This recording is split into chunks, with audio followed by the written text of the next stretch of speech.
दुनिया की सबसे शांत कम्युनिटी माने जाने वाली हिंदू कम्युनिटी का आज जमकर मजाक बनाया जा रहा है। देश में हिंसा और नफरत की आग में जानकर जलाया जा रहा है। हिंदुओं को जानकर परेशान किया जा रहा है और उन्हें बार बार बोलने पर बेबस किया जा रहा है।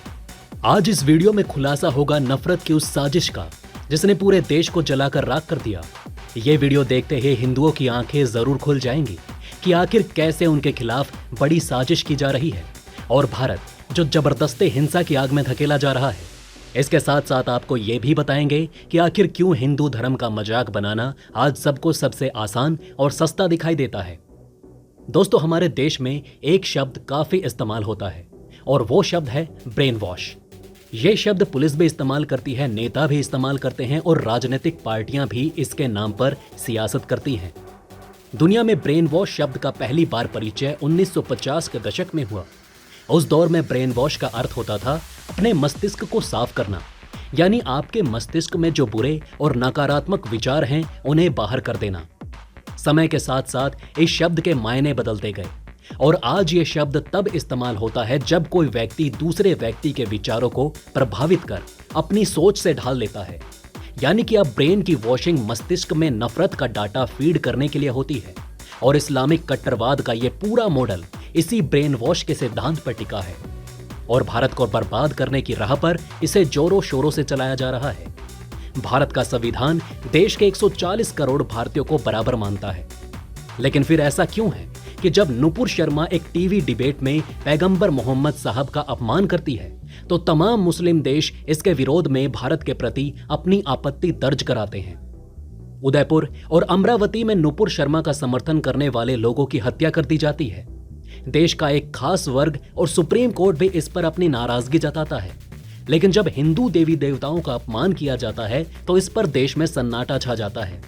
कहा जाता है ये तो अभिव्यक्ति की आजादी है, ये क्रिएटिव फ्रीडम है, इस पर किसी को भी कोई आपत्ति क्यों नहीं होती। क्या धार्मिक अपमान को लेकर ये दोहरे मापदंड नहीं है? ये सवाल हम इसलिए पूछ रहे हैं क्योंकि फिल्म मेकर लीना मणि मैकलई ने अपनी एक नई डॉक्यूमेंट्री का पोस्टर रिलीज किया है जिसमें देवी काली का अपमान किया गया है। हम आपको इस फिल्म का विवादित पोस्टर तो नहीं दिखा सकते, लेकिन ये जरूर बता सकते हैं कि इसमें देवी काली को सिगरेट पीते हुए दिखाया गया है और उनके हाथ में LGBTQ समुदाय का झंडा भी है। LGBTQ का मतलब होता है लेस्बियन, गे, बाइसेक्सुअल और ट्रांसजेंडर कम्युनिटी। लेकिन दोस्तों, ये लोग अभिव्यक्ति की आजादी और क्रिएटिव फ्रीडम के नाम पर कुछ भी करते हैं। आपको बता दें कि उदयपुर की हिंसा के बाद NIA की जांच में जो खुलासा हुआ उससे आपके होश उड़ जाएंगे। एक रिपोर्ट में कहा गया कि पाकिस्तान के करीब 7,000 से ज्यादा ट्विटर अकाउंट फेक न्यूज फैलाकर देश में दंगा भड़काने और कराने की साजिश रच रहे थे। आपको बता दें कि सोशल मीडिया पर इस विवाद और हिंसा से जुड़े हैशटैग चल रहे थे। पता करने पर यह बात सामने आई है कि ज्यादातर हैशटैग पाकिस्तानी यूजर्स ने किए थे।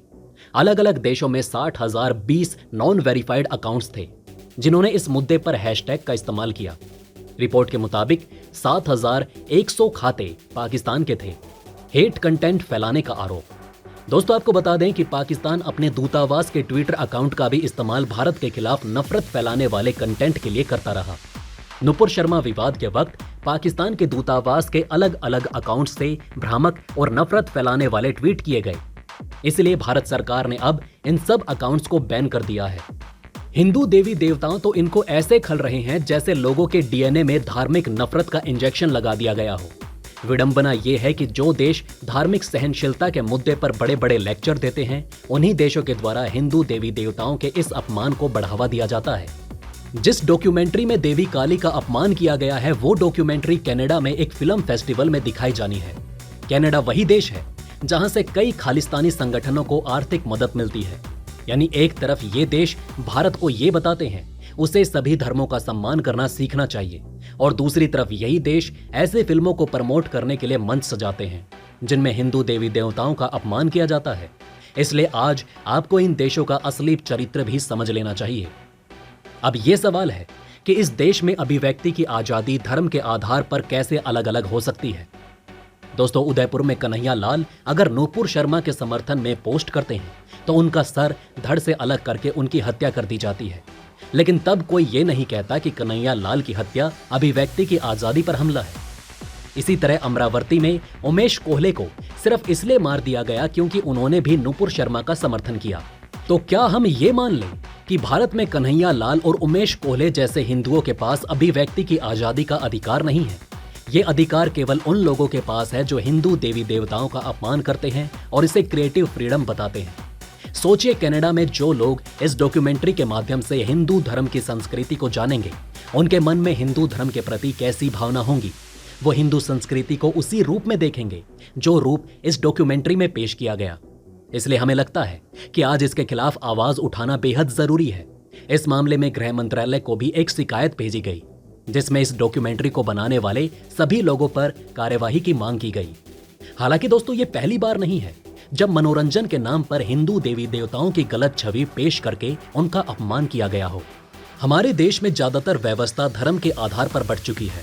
खाना धर्म के आधार पर बढ़ चुका है, रंग धर्म के आधार पर बढ़ चुका है और यहाँ तक कि पहनावा भी धर्म के आधार पर बट गया है।